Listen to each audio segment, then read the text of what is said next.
So a lot of times, the hidden expense of running a business is not pointed out. If you guys can see, that's one of my vans, and then that's another one of my vans. Both of those vans are sitting over there. The gold one, has broken down. So I'm sitting here waiting on the tow guy to come pick it up. First of all, it's a nice day out.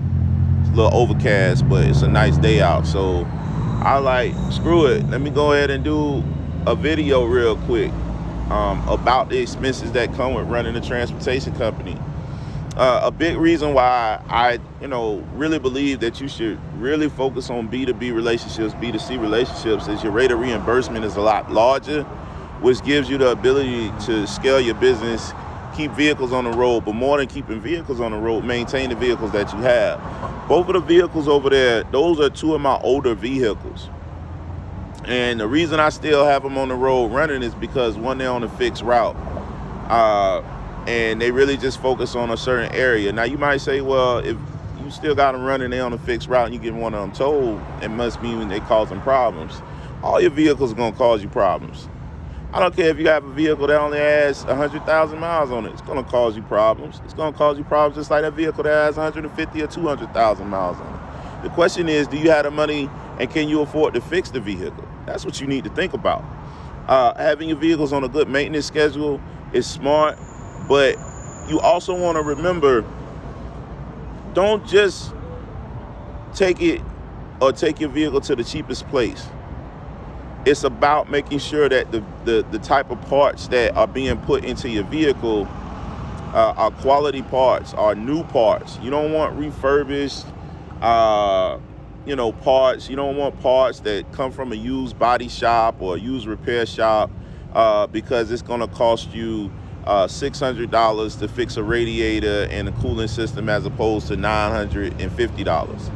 Don't cheapskate what keeps your business running. You want to put in quality parts. In this case, exactly that. I got to get a new radiator put in. Vehicle running hot. You might be able to piecemeal it together, but why piecemeal it together when I can just go ahead and fix it the right way? If you fix it the right way, the vehicle runs longer. It runs in a quality fashion. The passengers are happy to ride in the vehicle, and you're able to get things done in a smoother capacity, in a smoother fashion. When you try to cheat the system, when you try to undercut it, or, I'm gonna go get a deal from my cousin Joe who do repairs. Joe do repairs. He putting duct tape on your stuff. But if you get it fixed the right way the first time, it really allows your vehicles, to last longer and to have a better quality lifespan when you're driving them. Providing non-emergency medical transportation services is really about the long game if you're going to get into it. It's not about, saying to yourself, I'm only going to do this for a year. If you're really going to make money off of it, you got to have a 3-year, 5-year, a 10-year plan. Your vehicle's got to be strong enough to be able to last that long. A lot of companies, they roll their vehicles over every, 5 years at the latest. If you're running a vehicle and you're getting quality trips, you should be able to roll your vehicles over every 3 years. Or like I said, you do a model like I do, where I keep my vehicles till they don't run anymore, but I put them on shorter routes and a shorter schedule. So the newer vehicle that I bring in, they do the larger amount, the larger mileage, they do, longer trips. And then the older the vehicle gets, I shorten the amount of miles that's being put on the vehicle. But it's still getting quality work. So the vehicle that needs to be repaired right now, that vehicle only does about a 25 to 40 miles a day total, from coming out of port to pick up and drop off. But the area that I have the relationship with those facilities in, all of their doctors are literally right around them. When I start my company, and again, here we go again, getting another nugget. When I started my company and we started doing transportation, I was doing trips all over the county.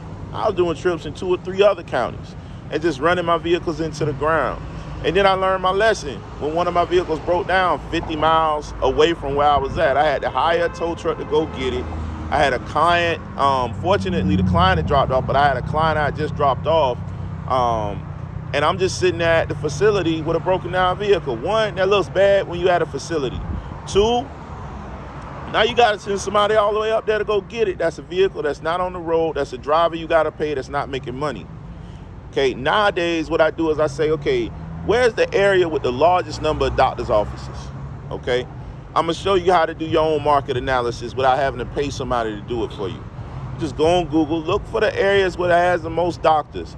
Usually the place that has the most doctors, it's the place wherever the hospital's at. Go to your largest hospital. You can type in Google, a hospital that sees the most patients in my city. And due to data, it'll literally give you that information. Once you have that information, you straight. Once you get that information and you start looking it up, start looking for nursing homes and rehab facilities in that area. Once you see that, that's where you want to start advertising and providing your services. That's that area that you start out with, and then you work your way out in a 5-mile radius from there, because all your pickups and your drop-offs are going to be right around the corner. Now, you might say, well, I'm only going to get a handful of trips and not going to be a lot of miles. And this is a mileage-based company or business model. Not really. If you're getting a low fee and then you're getting mileage, you really already getting a flat rate for that trip. That low fee is your flat rate. That's what you base and run your company off of, and then you grow it and build it from there. So just keep these little small things in mind. It's very important to make sure that your business is running properly, but it's even more important to make sure that you're setting your business up for continued repeated success. The model has to stay the same.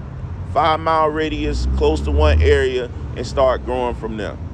Hopefully this has been helpful.